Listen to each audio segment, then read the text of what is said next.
Come on.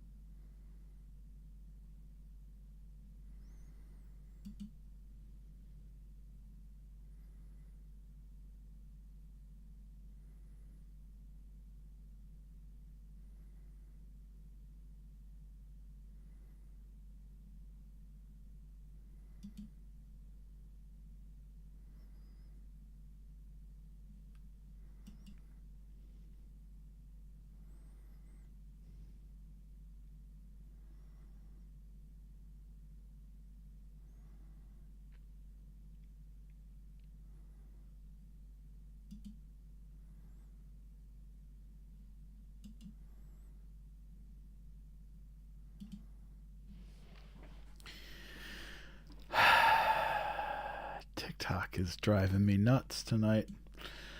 I am back. I am back. I am back. I apologize for the mix up. Let me just. I don't know what is going on lately. This is now 3 streams in a row that have had that have gotten interrupted like that. Driving me nuts. Makes me feel crazy.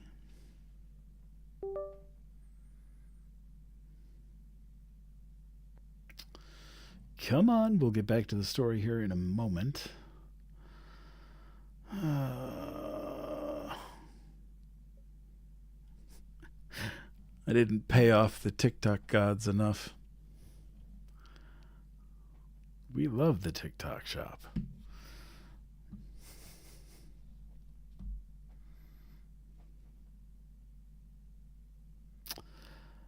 Oh my goodness. What is up? Why are you taking so long to open? No, it didn't call me a bot. It just kicked me off. It's just like, go away. We don't need you. Ah, jerks. Bunch of jerks. All right. So, we got that back up.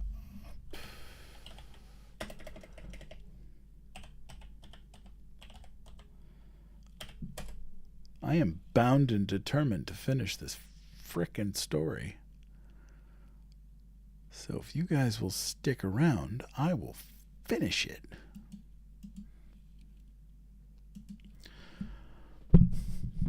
I'm going to finish this story before it gets away from me.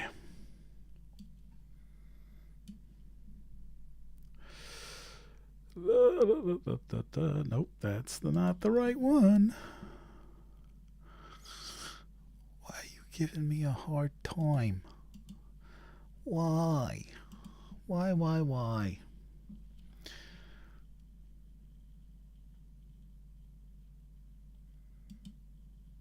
Oh, you have got to be kidding me.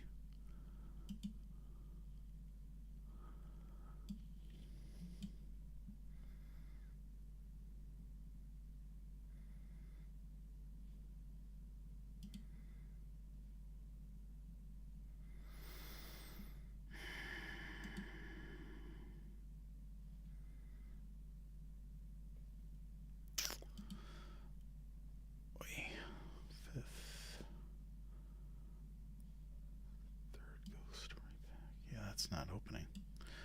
That's fantastic. Oh, good lord.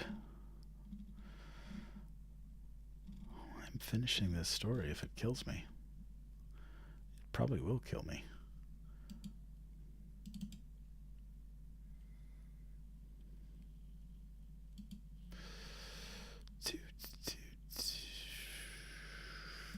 Nope. Phantom Coach. There it is.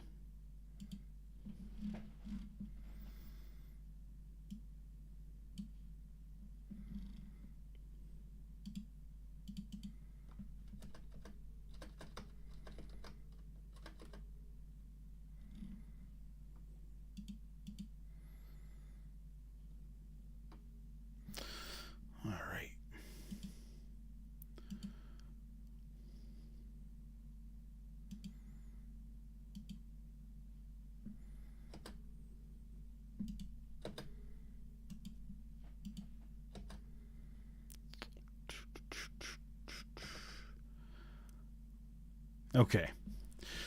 So we got to the part where the dude was trying to get the other guys to talk to him. I turned to the third passenger, whom I had not yet addressed, and hazarded one more remark. This coach, I said, is in deplorable condition. The regular mail, I suppose, is under repair. He moved his head slowly and looked me in the face without speaking a word. I shall never forget that look while I live. I turned cold at heart under it. I turn cold at heart even now when I recall it. His eyes glowed with a fiery, unnatural luster. His face was livid as the face of a corpse. His bloodless lips were drawn back as if in the agony of death, and showed the gleaming teeth between. The words that I was about to utter died upon my lips, and a strange horror, a dreadful horror came upon me. My sight had by this time become used to the gloom of the coach, and I could see with tolerable distinctness. I turned to my opposite neighbor. He, too, was looking at me with the same startling pallor in his face, and the same stony glitter in his eyes. I passed my hand across my brow. I turned to the passenger on the seat beside my own and saw, oh, heaven! How shall I describe what I saw? I saw that he was no living man, that none of them were living men like myself. A pale phosphorescent light, the light of putrefaction, played upon their awful faces, upon their hair, dank with the dews of the grave, upon their clothes, earth-stained and dropping to pieces, upon their hands, which were as the hands of corpses long buried. Only their eyes, their terrible eyes, were living, and those eyes were all turned menacingly upon me. A shriek of terror, a wild, unintelligible cry for help and mercy burst from my lips as I flung myself against the door and strove in vain to open it. In that single instant, brief and vivid as a landscape beheld in the in the flash of summer lightning, I saw the moon shining down through a rift of a stormy cloud, the ghastly signpost rearing its warning finger by the wayside, the broken parapet, the plunging horses, the black gulf below. Then the coach reeled like a ship at sea. Then came a mighty crash, a sense of crushing pain. Then darkness. It seemed as if years had gone by when I woke one morning from a deep sleep and found my wife watching by my bedside. I will pass over the scene that ensued and give you half a dozen words, the tale she told me with tears of thanksgiving. I had fallen over a precipice, close against the junction of the old coach road and the new, and had only been saved from certain death by lighting upon a deep snowdrift that had accumulated at the foot of the rock beneath.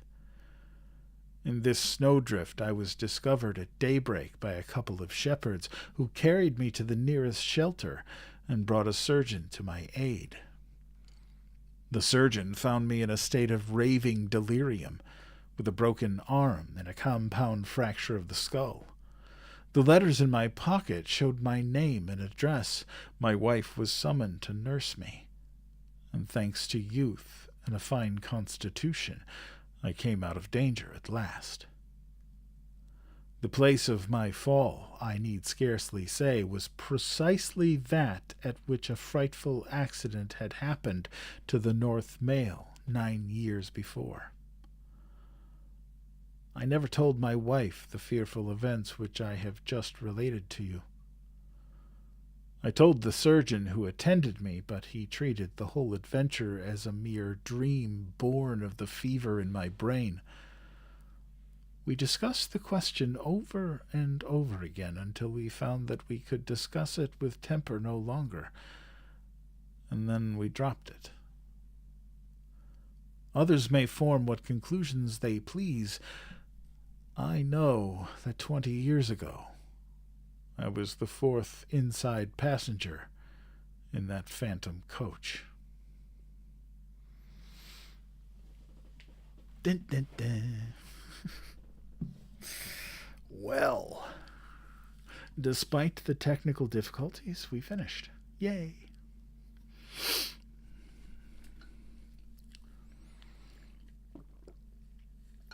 So what did you guys think of the stories?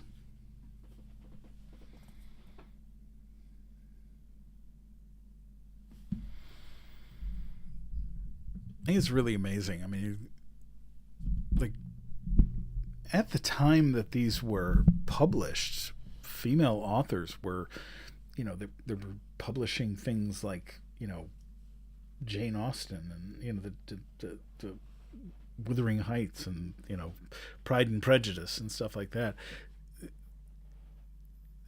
These authors, like these two tonight, I'd never heard of them before. So, yeah, they know. So what basically what happened was he got into a ghost coach, and the ghost coach had crashed 9 years before. While he was on the ghost coach, it crashed again, and he was left outside the ghost coach. So he survived, but he was a passenger on the phantom coach. So, anyway, so I'd never heard of these authors, and actually, they actually have written quite a few stories like this. So, when I saw them, and I had been meaning to do it for a while, to do a night of all women written stories. So this was really fun, and I figured I found another ghost story by another woman from the same time period, and it's a feature-length story, so it'll be the whole night on Friday, and I think that one will be fun too. Well, the thing is they got published, but they were never taken seriously, and because they were writing fiction that was and it was generally dominated by male authors. Now, if you fast forward a bit to the early 20th century, up through the 60s, you had women who were writing under pen names. They were writing under male pen names because they wouldn't be taken seriously writing, weird fiction and fantasy and science fiction particularly. So there's quite a few female authors of science fiction from the 20th century that I would love to feature on here. We actually have read one of them a while back. We read Ursula K. Le Guin's The Ones Who Walk Away from Omelas, which is a beautiful story. Heartbreaking, but beautiful at the same time. So, but there are definitely quite a few who were known by male pen names, and it wasn't until a lot of times the 70s or the 80s before their real names were made public. So, yeah, that's it's definitely going to be fun because I've picked up quite a few. Have I read any Poe? Oh gosh, yes. Oh gosh, yes. I have read, I think, most of Poe at this point. Yeah, Edgar Allan Poe is one of my absolute favorite authors. I mean, if you go back through, like, I love Stephen King. And without Stephen King, with Stephen King, without, so there's this, like, general progression of, like, you've got Edgar Allan Poe, then you've got H.P. Lovecraft, and you've got guys like Robert Bloch and Richard Matheson. without those people, you don't have Stephen King. And we've read some Stephen King on here, and it's been fun. We've read plenty of Richard Matheson, Ray Bradbury, H.P. Lovecraft. We've read several Poe stories. So, and I definitely there's more that I would like to read, like the Cask of Amontillado. I am weary about reading The Black Cat. Particularly with the fact that there's violence, animal abuse in that particular story. Yeah, Peggy, Stephen King is one of my ultimate favorites. We've read several of his short stories already, and yeah, he's fantastic. The Black Cat is a great story, but more Asimov. Yeah, no, I trust me. I have what I go through. I go on like Google Books and I read. I'll go through and I'll find these anthologies that are all like, you know, science fiction stories, or they're like vampire stories, or they're werewolf stories, or they're ghost stories, or they're occult stories, you know, things like that. So, and they're dirt cheap. They're like anywhere from like 99 cents all the way up to like 2.99, but that's dirt cheap, and you get like 25 to 35 stories. And so far, the stuff that I've purchased in there are just fantastic.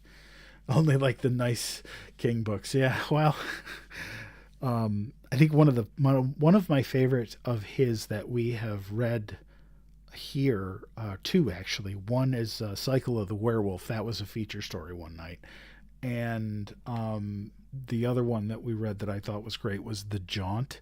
Such a fantastic story. The ending is so good. Have I thought about The Giver? It is on my list. I do have to sit down and read it before I decide whether or not I can read it on stream. I am going through what I'm doing now is I'm building a catalog of stories, and I'm putting together like there's having it reviewed and putting in keywords and also content warnings. So like there's some stories I just can't read online because either they have racial slurs or there's mistreatment of people with disability. There's one that I was going to read that it sounded really like a great story, but there was language in it that there was just no way. The Mangler was made into a movie. I actually did not know that. Yeah, but I've read so much freaking Stephen King. The Dark Tower series is a masterpiece. You guys have heard me go on about that before, so. But yeah, so I'm building this story catalog, and I've got right now, just with short stories and novellas, I've got about 1,500 stories. So I'm going to have a lot of material for a very long time. But I'm also building up lists of children's books, and yeah. So I will let you guys know. Oh, you've tried 3 times. So it is, to me, the Dark Tower series is his magnum opus. It is his masterpiece. Partly because of the themes that it deals with, is Fantastic Mr. Fox is also on my list. But how it connects to so many of his other books, like Salem's Lot and The Stand and It and all of that stuff. Absolutely, CZ. Take care. We'll see you. We'll see you next time. Absolutely. So, yeah. So I love it. I have read through the entire series 3 times. I've read it twice, and then I went through and I read all of the books that are on the periphery of that. The you might want to try for those. You might want to try the audiobooks. The audiobooks for those are fantastic. I actually own several of them. So yeah, but yeah, I so good, and how it ties into all of the different his entire universe of books and stuff. Like Mrs. Todd's Shortcut, and you know The Shining, and It, and The Stand, and yeah, just the list goes on. So good. And The Mist, is another one that's actually tied to the Dark Tower universe. But yeah, it's such a good book, such a good series of books. But it takes a long time. Like, it took me the first time I read it, because I kept stopping and going to read the other books that were connected to it. So like when you get to the point where Father Callahan is introduced, it's the same Father Callahan that is in Salem's Lot. So I stopped and I read Salem's Lot, and total Stephen King nerd. But yeah, so well, thank you guys. Mrs. Todd's Shortcut is one of my favorites of his short stories. We read it on here 4 or 5 months ago, maybe. It's probably due for a reread, so I might go by. We might revisit that some night, because I have my catalog set up and I keep track of when the story was last written, and it changes color. The row changes color from red to green at 6 months. So it's like I don't repeat anything in 6 months. I can go back and do like an audience favorites night. So which is always fun to do. But alrighty then. Well.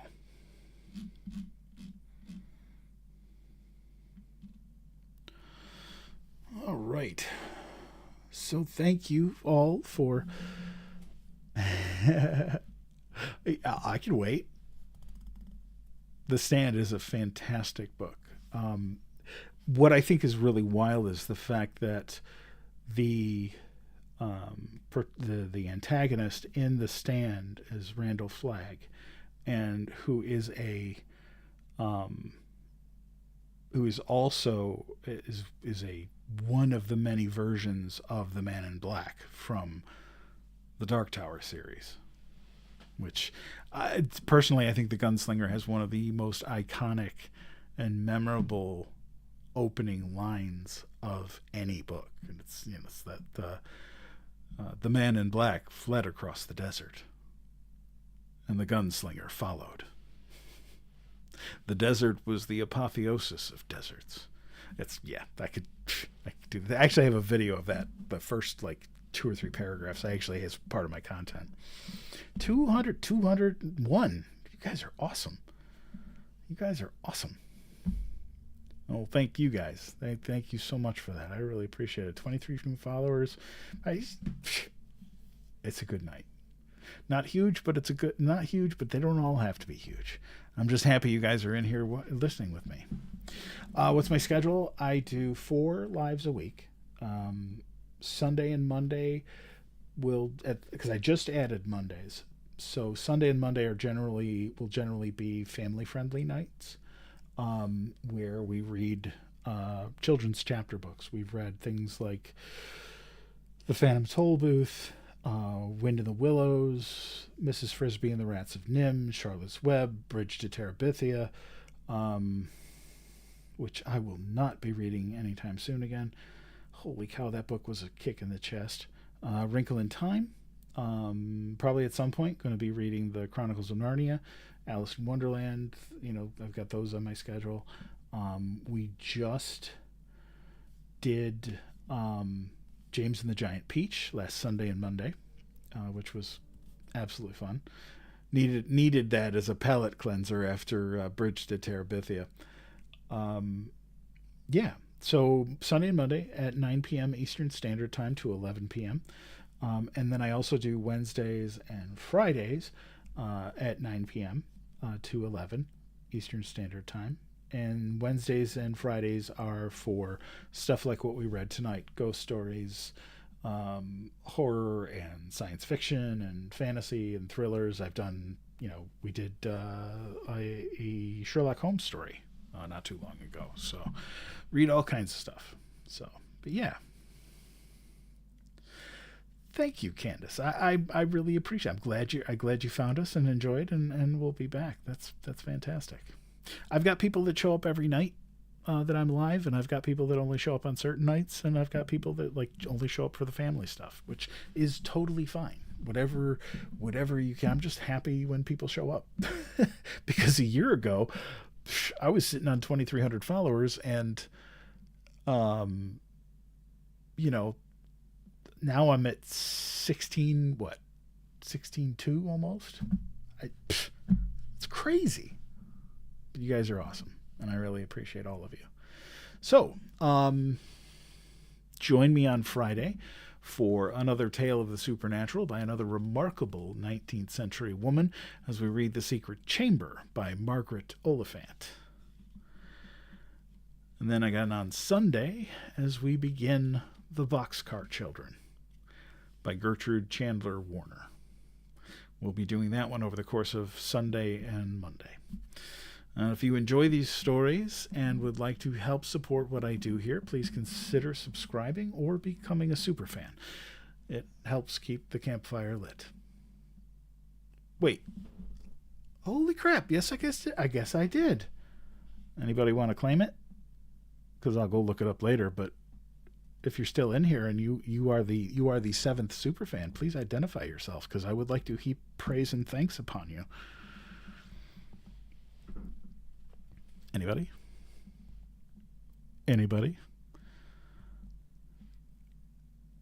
It is totally fine. Trust me.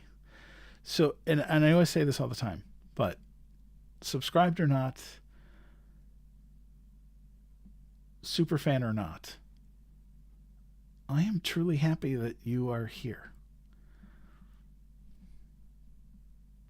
That's what matters to me, is that we all get to spend some time together away from the craziness of the rest of the world. And that makes me very, very happy. So, but yes, subscribing, it's like $2.99 a month, and then superfan is like $9.99 a month. So, oh, Tawi, you are welcome. I have not seen you since I haven't noticed you since the first night you were in here. Were you here for James and the Giant Peach? Because you were so enthusiastic when you first started following, and I was like, that's awesome. But there is a link on the in there somewhere. No, the $2.99 is here on TikTok, and that you get to from my channel page, and then the superfan it's on the screen somewhere. I can't remember where it is. Oh, okay.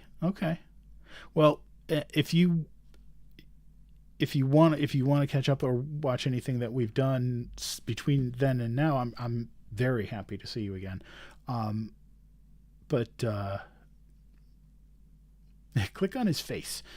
Yes, click on my face. You can see the lives on YouTube as well. They get automatically posted up there. So. And there's a couple of people that go over there and they fall asleep. So, but yeah, no, I'm so glad you were able to come tonight. I appreciate you being here. I appreciate all of you being here. Seriously. So, yeah, the $2.99 is from my channel page there, and then the $9.99 is for the super fan, and that's. Apparently you click on my face to get to that. Yep. But, like I said,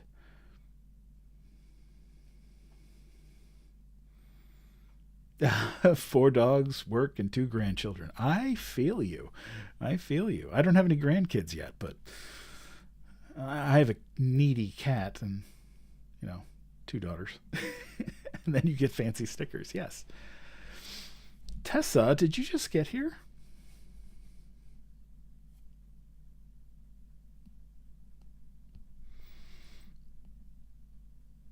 Maybe. Wow.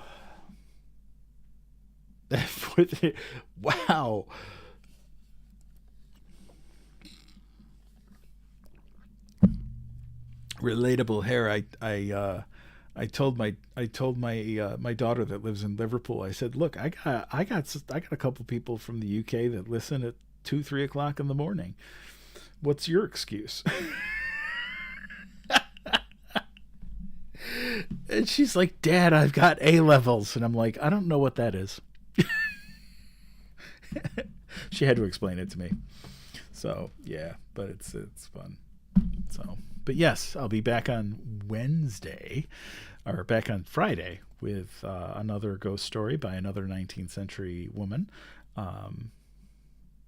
We're doing just fine.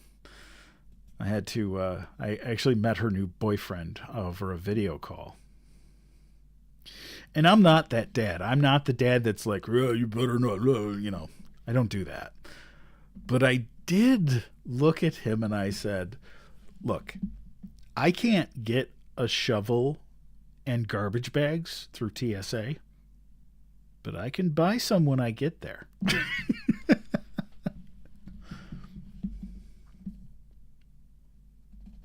Oh,